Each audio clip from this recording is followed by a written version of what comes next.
between the realm of the dead and the journeys of the living. Join Josh, Jamie, and Elisa as they delve into the vast world of the paranormal and breathe life back into the history of the departed. Ready?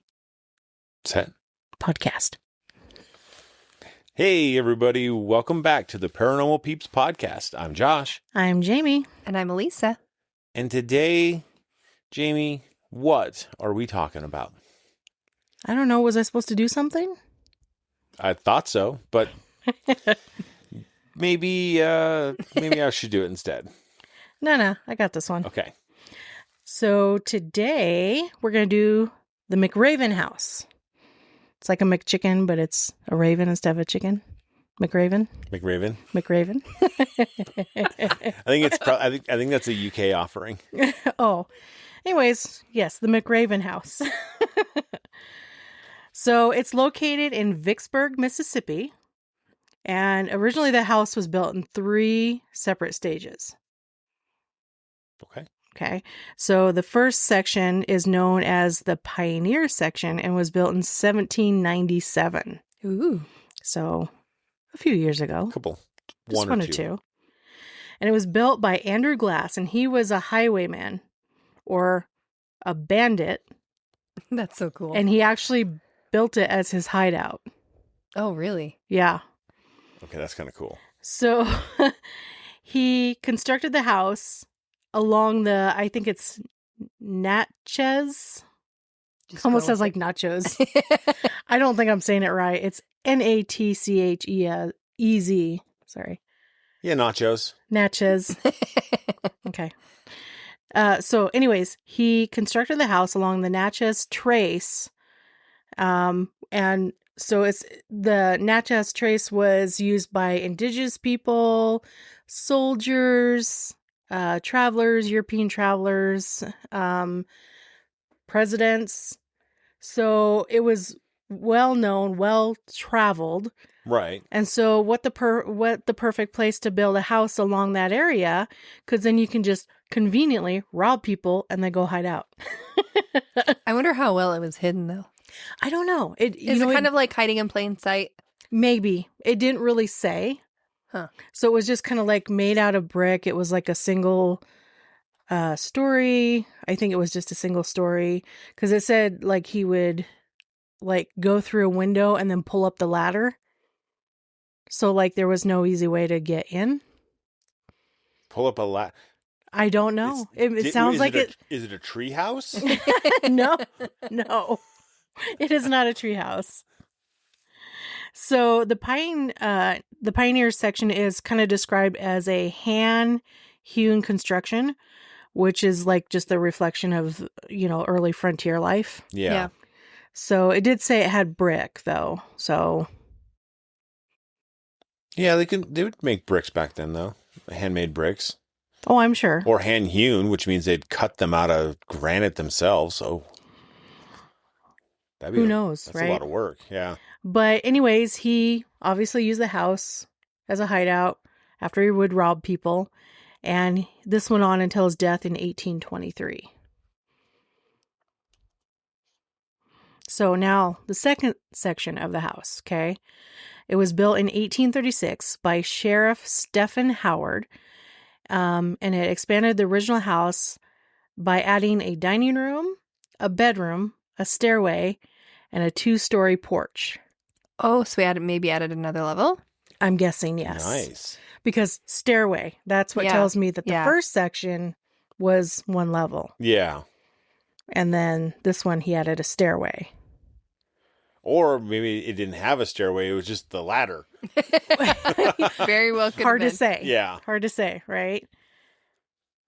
Hold on. Okay. So the 1836 edition was known as the Empire style. And these additions contributed to the home's reputation as a time capsule of Southern architecture, which you're basically combining different styles from different eras. Right. How interesting, though, that the first occupant is basically a thief. He wasn't basically a thief. It sounded like is he a was a thief. career criminal. Sure. And he probably beat up a few people and maybe killed a couple people. Who knows? Who knows? But then the next occupant is a sheriff. I The know, very what are exact the odds? opposite. How great is that? Is the third one a judge? Because then we can just like complete the trifecta. Well, let's continue and we'll find out. So in 1849, the final expansion phase was done by John H. Bobb. A judge. And he was he was actually a local brickmaker and sawmill owner. Oh. Okay. And he ended up purchasing the property in 1844. And this addition to the house brought the house into the Greek revival style. Interesting. So you got 3 different kind of styles. I would like to see all these different stages. Kind of mushed Right? together, right? Yeah. Because my mind's going wild right now. Yeah. What this looks like. So John, he added a parlor, a master bedroom, a men's changing area, and a distinctive flying wing staircase. Ooh. So a fancy staircase. Flying wing staircase. What's that? I don't know. That's why I said fancy. It's one that you can like slide down the banister on. And then you fly off. Exactly. Hence flying wings. It's like every kid's dream. Yeah. Kid, I mean, I know, right? I'll try it once. So he also added a brick exterior, obviously because he was a brickmaker. Yep. And it gave the home the updated and sophisticated look shortly before the Civil War. I bet it just kind of tied everything together. Right. So this is a house I would like to see That'd be kind of neat. in person, I should say. in Well, person. I mean, it is in Mississippi, so we got to go back. We can go back to Mississippi. Why not? Yeah. So the house actually remained in the Bob family until 1869 when John passed away. It was then sold to William Murray. So the McRaven House was used as a Confederate hospital during the 43-day siege of Vicksburg. And that took place May 18th through July 4th in 1863. Oh, boy.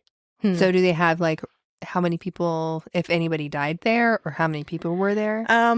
Well, the home actually sustained cannon blasts during the fighting. So Oh yeah. it took damage, but Yeah.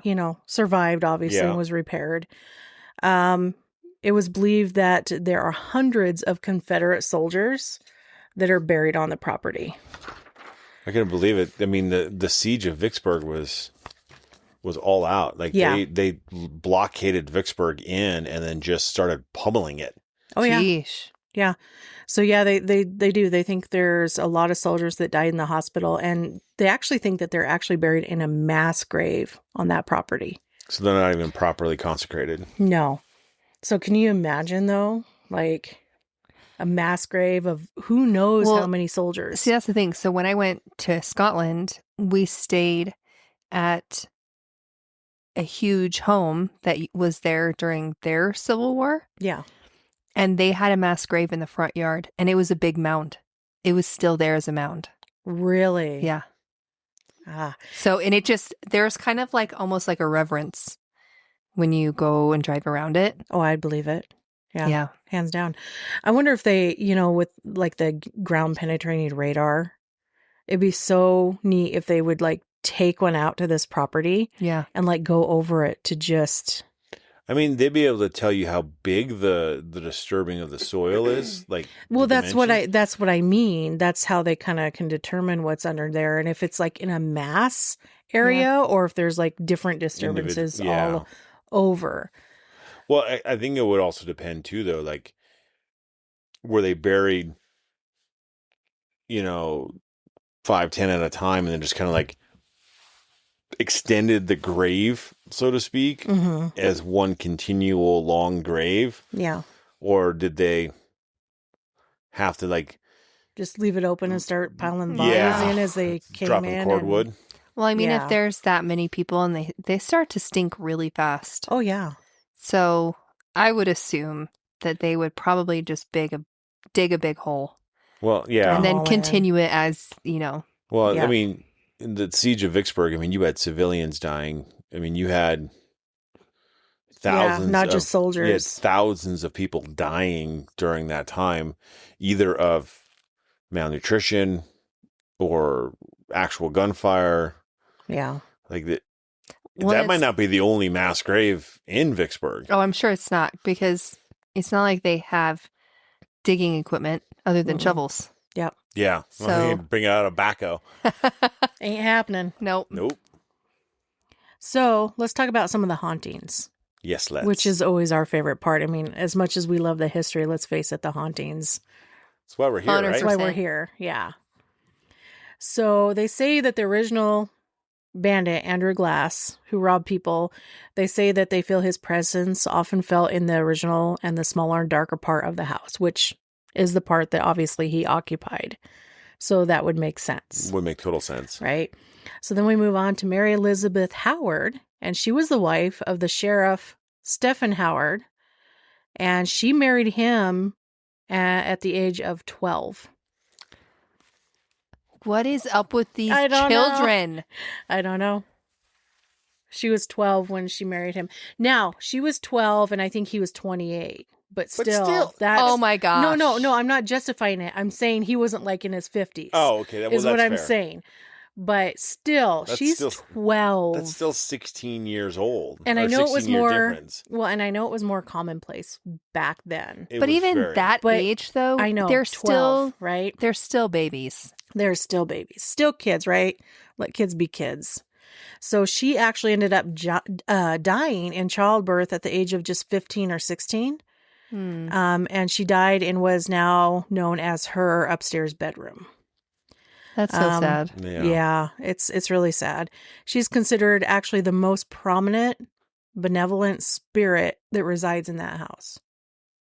I wonder why. Not malevolent, benevolent. Yeah. So Good spirit. right, good spirit. So not all people know that there's a difference. You Yeah. know, Well, it makes me wonder why she's still hanging around. never She's got to be so a kid. young. Yeah. So, but she's actually described as either like the ghostly bride, and she's either seen wearing a wedding gown or a mourning dress. Mourning as in good Mourning, morning? like no, Black? mourning as in I'm mourning a death. Oh, gotcha. Like a black. Yeah. Interesting. So I'm not sure though. I'm not sure why she would be wearing I don't know. a mourning dress. Well- You know, I understand maybe the wedding dress aspect, but Was that what she was buried in? A black dress? I don't know. It doesn't say. Yeah. But I mean, 15 or 16, she died in That's childbirth. too young. But the baby survived, which is good. The child survived, but then her husband, the sheriff, he ended up dying not many years later. And so the child was then raised by his parents. Oh. Wow. Yeah. So they both died. I mean, she died really young, but Still he died relatively young. Yeah. Yeah. So a lot of the guests that stay there often report her appearing in the room. And then she's been known to open and close an antique armoire. Oh, that's cool. And then she will manipulate the lights in rooms. Okay, I want to go. Like dim them, bring them back. And they're not on dimmer switches from what I gather. But she can like Fun. dim them and bring them That back would be up fun. and dim them, you know. So Mary is actually described as a very playful spirit. And sometimes she will actually show herself in photos that guests have taken. And other times she has been reported playing with children that are like on tour or that are staying there. She'll play with the children. So she's a very kind and friendly ghost. That's the kind of spirit you want hanging around, though. I mean, if you had to have a spirit, That's the kind I want to have. Yeah. that's the one you'd want. Especially, yeah. If you're gonna have a spirit that you're gonna know is running around your house, Yeah, have one that's gonna be fun. right. Exactly. She's got my vote. So in the home, Mary's deathbed and a lot of her other personal belongings are actually still in her room at the house. Wow. So, I mean, think about that. If your deathbed's there and your personal belongings are there, I could kind of see why her spirit would be there too. Yeah, is it just her familiar items that she's used to, that Yeah. that she's drawn to. Yeah. I would be. I mean, Right? Well, and I also kind of wonder too if it's like she was going to just basically start her life. yeah. I mean, being married at 12 is one thing, but I don't think you're mentally mature enough to really understand the gravity of marriage at that age, Oh, heck most no. certainly not. right? Heck no. But when you're 15, 16, you have a little bit better understanding. Plus, she's been in it for 3 years, 4 years. Yeah. And she's about to have a child. So, and that when you are about to have a child, those instincts kick in so fast. So I wonder for her if it was like an exciting time that she was excited for, like something to look forward to. right. And then it's just gone. So Just like that. maybe you stick around because maybe she wanted to see what that life would have been like. Yeah. Or maybe it's one of those things where she just keeps coming back. Yeah. Just to visit. Yeah. Just to visit. Play with the kids. Yeah. Show herself in photos. Something she never really got a chance to do in life. So Yeah. do it in death. Okay. So there's this article that was written by CNN Travel. Okay. Okay. And basically, it's a skeptic spent the night hunting for Civil War ghosts. And so Fun. there's a skeptic that went. You know, what better person to go and send there that doesn't even believe? Right. And then hopefully have them emerge a believer at the end of it, right? So near closing time on a recent 4th of July, Grace Bailey noticed a man approaching along the brick pathway headed toward the front door of the McRaven House in Vicksburg, Mississippi. Through the foliage lining the walk, she could see he was dressed formally, more so than the usual tourists at the antebellum home. Hold on. As one or two tour guides on duty, Bailey marched back inside to her post at the front door to greet the late arriving guest. But when she opened the door, nobody was coming up the walk.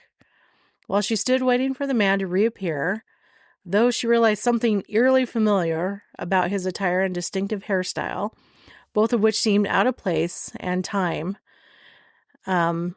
then she remembered the other significance of the date. In Vicksburg, July 4th is also remembered as the day in 1863 when Confederate forces surrendered to the Union Army, ending a grisly 43-day siege. And it was exactly 1 year after the siege ended that the owner, John H. Bobb, was murdered by Union occupiers. So, yeah, the last owner who did the last edition of the house ended up being murdered. Right. So, Jeez. she says, I was on the verge of freaking out because the hair that I saw has the same swoosh as Mr. Bobb's portrait, she says. It was a moment of, okay, well, I just saw a ghost for officially the first time. I mean, at least she's rational about it. Right. So, starvation, dismemberment, and death are all part of the gruesome Civil War history in the Mississippi River city that President Lincoln called the key to defending the Confederacy. And McRaven claims its own role in the narrative. So, during the campaign, this was one of the private residences used as a makeshift hospital for wounded Confederates, hundreds of whom are believed to be buried in a mass grave just a short 50 feet from the house. Ooh, that's really close. That is close. That's really close. That is really, really close. But as guides and guests alike insist, paranormal activity is a year-round occurrence at McRaven, but not solely tied to the war. So much that it hosts monthly late-night ghost hunts in addition to its historical tours. On an evening in September, I joined 13 other guests, including some repeat visitors, to attempt to connect with its spirits. So then the next part is something goes bump. Something always goes bump. Bump in the night. Yes. So I just looked at the house, Mm-hmm. and it's really pretty. Yeah. It's really pretty. It is. I'd like to see it in person, though. And like the girl's dress Mm-hmm. that's out Yeah. is gorgeous. Yeah. So everything that's set up in her room and stuff, it's so fancy and so like, Beautiful. I feel like I was born in the wrong era. But you weren't. But I No, get, but I understand the feeling. Yes. Because I feel the same way a lot of the times. I But- couldn't fit into those dresses. I tried, but I couldn't. I can't fit. That's what corsets are for. We'll squeeze it. We'll squeeze you in. So she says, before we go any further, I must admit I'm a skeptic about anything supernatural. I've never seen, felt, or heard a ghost, and I've never witnessed an inanimate object move of its own accord. To me, ghost stories seem too fantastical and detached from reality. But I've also hedged against those beliefs. Once I had to overnight in another alleged haunted house, I self-medicated enough to ensure nothing except the blast of my 7 a.m. alarm could rouse me. She was dosed. She was, yeah, I get that. she was schnockered. I can understand that some people are like, I don't want to see anything. I don't want to experience anything. Yep. So I don't want to hear it. I don't want to see it. I'm going to make sure that I sleep all night long. I'm going to over-medicate. So Bailey says she held a similar opinion when she started working at McRaven. She says, I was a skeptical believer. I was like, maybe there's ghosts. I wasn't going to say anyone is weird for believing in ghosts, but I wasn't quite convinced yet. I like the yet. Right? The fleeting glimpse she believes she caught of McRaven's murdered owner absolutely convinced her. Well, I think it would me too, though. But isn't that the way it goes for a lot of people, though? They're like, I never believed in ghosts until Mhm. Well, yeah. one walked right up and said, I'm dead. How and then you walked doing? away. Yeah. If McRaven House made a quick convert of Bailey, it wasted no time in its attempt to convince me too. Not long after she and her colleague, Brian Riley, explained the ins and outs of electronic gizmos that would supposedly help us to locate spirits, a series of muted but definite thumps sounded from the unoccupied second floor. Did you hear that? I asked John Williams, a guest whom I had just met. Yeah, that sounded like footsteps. We shared a look of bemusement. It was nearly 9 p.m., but the hunt was officially on. Williams, who traveled 4 hours from Boonville, Mississippi, was visiting for the second time with his wife, Cassie. Although he said he grew up in a house where he experienced ongoing paranormal activity, he didn't expect that much the first time he and his wife toured the McRaven house. I was thinking it was just a tourist trap type thing, he says. I mean, you walk up on an old house like that, set in the woods, it's going to feel creepy whether there's anything there or not. He soon changed his mind. In the upstairs bedroom of Mary Elizabeth Howard, a teenage bride who died during childbirth in 1836, he said he witnessed an armoire repeatedly opening and closing on its own. Oh, there it is. There it is. Oh, I'd love to see that. I Oh, would I know. too. Across the hallway in the original section of the home were Civil War relics like a bone saw and a blood-stained cloth stretcher are displayed. His wife Cassie said she had an encounter in the bedroom of Andrew Glass, the notorious highwayman and thief who built the first phase of McRaven House. So I wonder if his ghost comes out and tries to rob you. Yeah, I was gonna say, like, Right? what is he gonna do? Rob the ghost of your money that you did have. As she stood in the small quarters where an antique four-poster bed draped with sheer white curtains cast a cadaverous pall, she said she felt something touching her hair.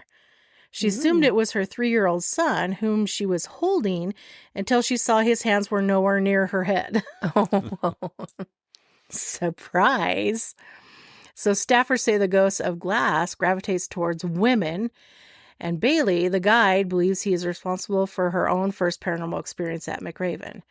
She said that incident, which wasn't an actual sighting, consisted of a gentle grabbing of her ankle and something brushing against her cheek. A few minutes past 11 p.m., the Williamses and I stood in the glass bedroom with Bailey and a few other guests when something began to register on the K2 EMF meter and the REM pod.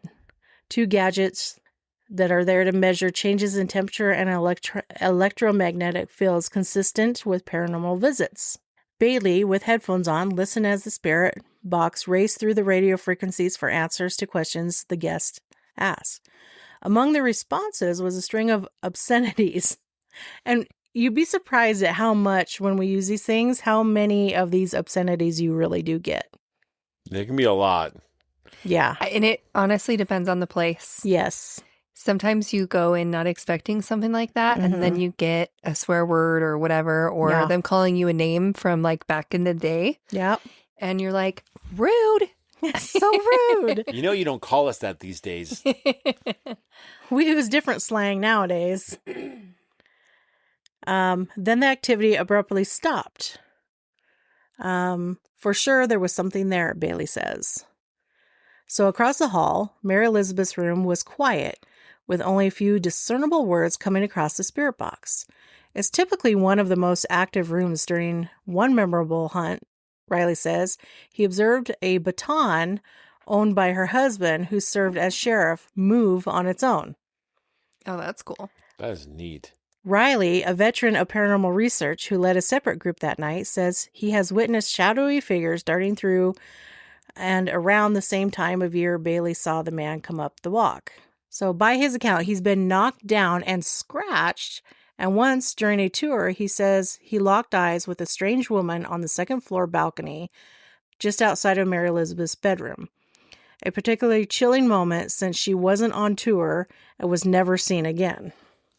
Oh, geez. Can you imagine if you locked eyes with something?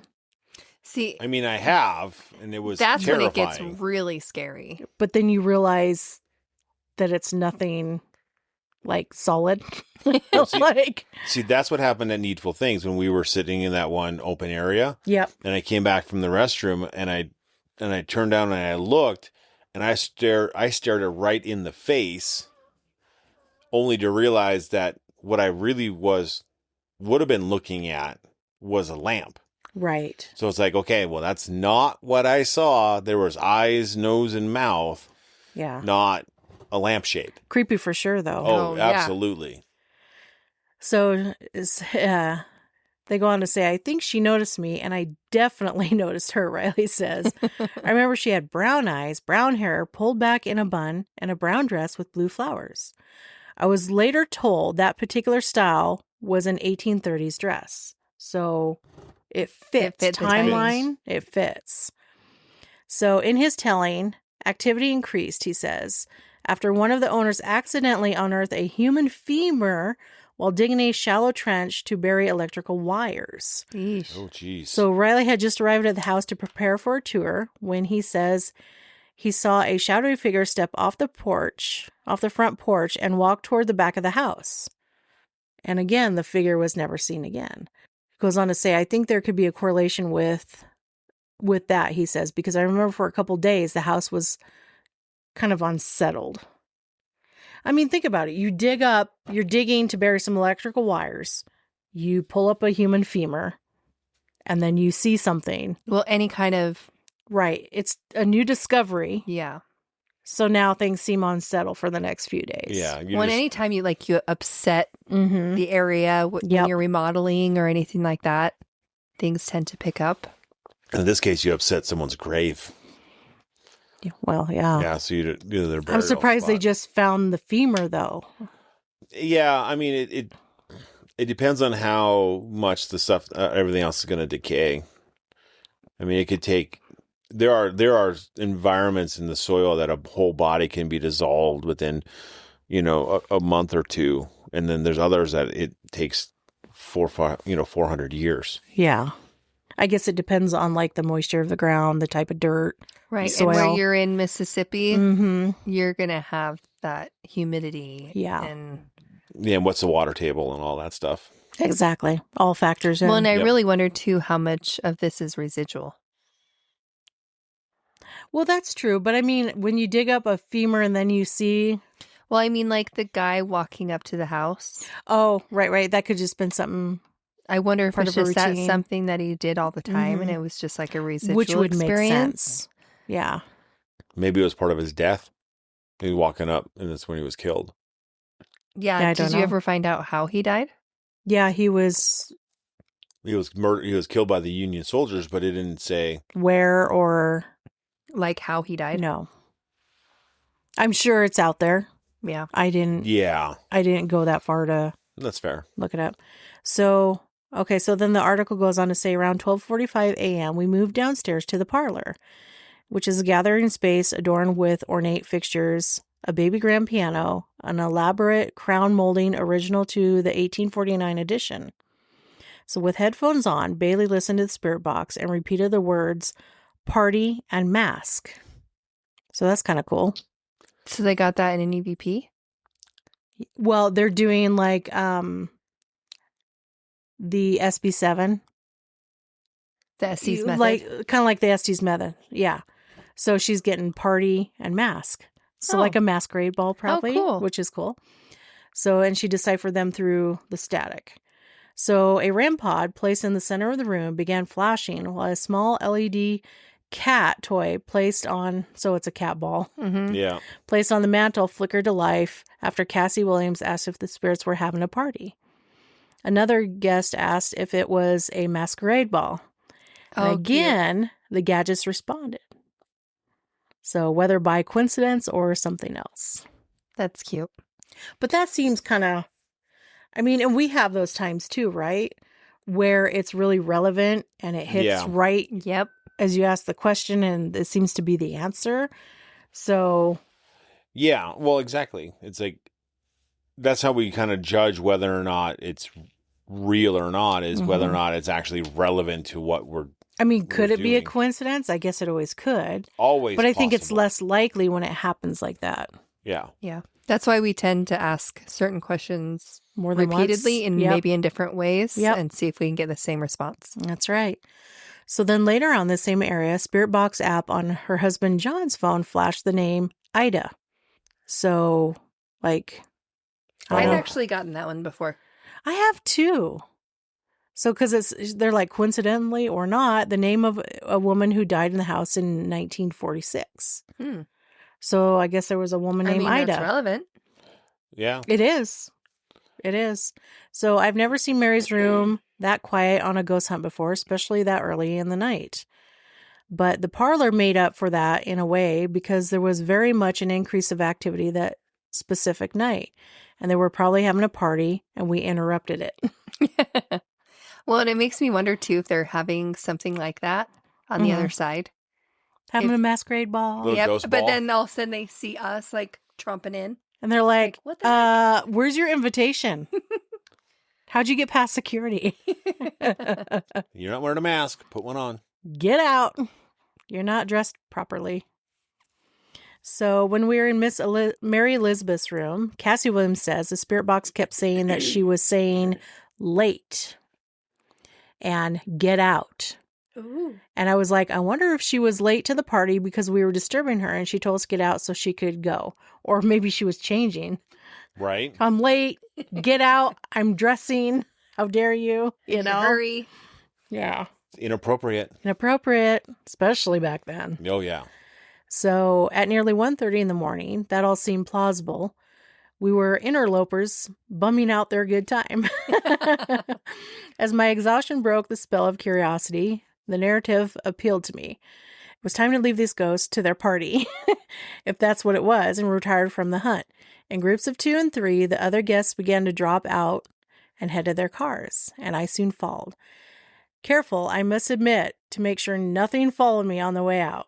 And as I walked along the brick pathway, reversing the mysterious walk that made a believer out of Bailey, I tried to shake the thought I was being watched. Oh, she probably was. Yep. So I emerged into the hazy light beaming down from a pair of utility poles, crossed the pavement of Harrison Street, which dead ends at McRaven, and made a brisk retreat to my vehicle, now sitting by myself at the far end of the gravel parking lot. Then, in one fluid motion, I locked the doors, cranked the engine, and threw the transmission into drive. Well, that seems like a fun experience. I mean, I would like to have that experience. Right. I wouldn't say no to it. No. It's always like it's always fun when you're at an investigation when things start to happen and they go on and you're like, this is a lot of fun. Yeah. And it varies. Like, I mean, we've had investigations where we'll have some activity and then at a certain time of night, it's like it all shuts off, Yep. you know? And then there's other places you go and you'll get nothing. And then a certain time during, you know, the night, it comes alive. Yeah. Yep. So you never know what you're going to get. No. And what's not uncommon either, though, is in an area that is usually very active, not being active, but the activity moves to a different location. Yeah. And that's happened in several different places we've investigated where it's like, oh yeah, this place is this area is usually pretty active and it's just quiet. Yeah. And then you go to another spot and it's like, whoa. Yeah. Guess we found everybody. That's right. Maybe they're having a masquerade ball. Yeah. Yeah. So anyways, I had never heard of this location No, that's a fun one. until I started looking into it, but yeah. I mean, I've always been looking for a good reason to go to Mississippi. So Well, there's one right there. Yeah. And I'm sure there's others, but the McRaven House is considered the most haunted place in Mississippi. Interesting. You know, it'd be fun to do is because I'm sure that's not the only haunted place in Vicksburg, considering what happened. Oh, I'm sure there. not. Right. Yeah. Right. And I wonder if you could find, some of the other places that were used as hospitals and stuff like that, and then just go around and investigate all of them. That'd be so cool. Oh, I'd be down. That'd be so fun. I'd love to do that. All right. Next road trip, we'll call it October. We're going to Vicksburg. October, huh? Why not? Deal. I'm in. All right. I mean, it doesn't have to be this October. One Wait October now. sometime. That's not in my fair. life. You can't do that. So it's actually another one we could add to our list because the list is getting longer and longer and longer. And probably most of these places we will never go, but it's always fun to add a new one to your list. Well, and I think that's part of the fun of this is that you get to find locations sometimes near you or near somebody else and they've never heard of or never been to. Yeah. And give other people an opportunity to go find out. Well, and I think it's fun to find ones that aren't as well known. Oh, I agree. You know, because like Waverly's well known and Trans-Allegheny. well known, you know, the Queen Mary. So to find ones that like we've never heard of even is actually kind of fun. It is a lot of fun because there's stuff out there. Oh, there's tons of stuff out there. You know, people are surprised at how haunted Utah is. And they're like, wow, there's so many haunted locations. I know. Utah's not even that old. No. Yeah, that's right. We're not. I mean, as a state, we're not. But it's like, but you don't have to be old to be haunted. And that's always the misconception that people look at it and go, wow, the East Coast is so much more stuff over there. And this is true. It's just closer. Yeah. Where everything like all the like known places, right? The big known places are really nice and close over in the East Coast. Oh, yep. They're a little more spread out here. Yeah. But Well, they've had a lot of, wars and things like that they've seen where on this side is very few. Right. Yeah. But what we do have more so, I think, than obviously the other side of the country is we do have a lot of ghost towns in a lot of places that people have boomer busted. And, you don't get to go to a real ghost town on the East Coast. Not really. No. Not like the West Coast. Right. Exactly. Not like the West. And so each has their own interesting pieces. Absolutely. But this was a fun one. That's a Good good one. find. So everybody, if you would go or have been to McRaven House, let us know. Or even if you've heard of it even. Or if you'd like to host us so that we can visit there. Yes. We're all in. Always welcome for that. And as always, stay ghosty, my peeps.